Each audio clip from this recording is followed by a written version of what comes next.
Something big is happening in Iran right now. Here's what you need to know.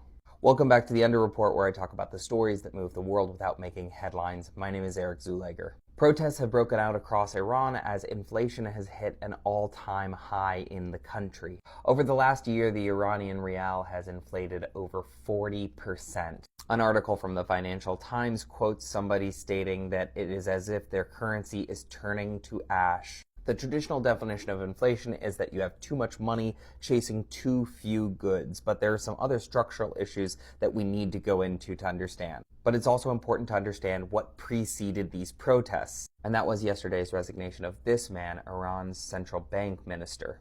Already, the protests have crippled city centers and led to violent crackdowns on behalf of the police. So this has the potential to be a massive destabilizing event for Iran. Here's what happened. The Iranian rial has been in free fall since the United States withdrew from the 2015 nuclear deal. This reimposed sanctions and economically isolated Iran. To function in the global economy, you have to have income from outside of your border. Sanctions make this more difficult, and then the government ends up printing more money. But this is only one part of the downward spiral that's caused by hyperinflation. Shortages of foreign money make it more difficult to import goods which are necessary to the functioning of society. These are things like manufacturing inputs, but also pharmaceuticals. This then brings industry to a grinding halt and spikes the cost of healthcare.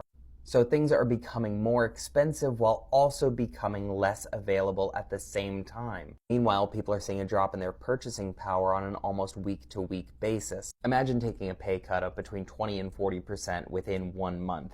That's what the Iranian population is protesting. This hyperinflation also empowers black market economies. Oftentimes, Iranians are preferring to trade and transact in US dollars rather than the Iranian rial because they see it as much more stable. But there's a discrepancy between the government rate of dollars to reals versus the underground black market rate of dollars to reals. This means that economically, the Iranian government is telling the world something very different than what is actually happening on the streets. This, combined with the ongoing drought as well as political executions in the country and the potential for additional strikes from the US and Israel, make this an incredibly volatile time for Iran. Please share this video to get the word out.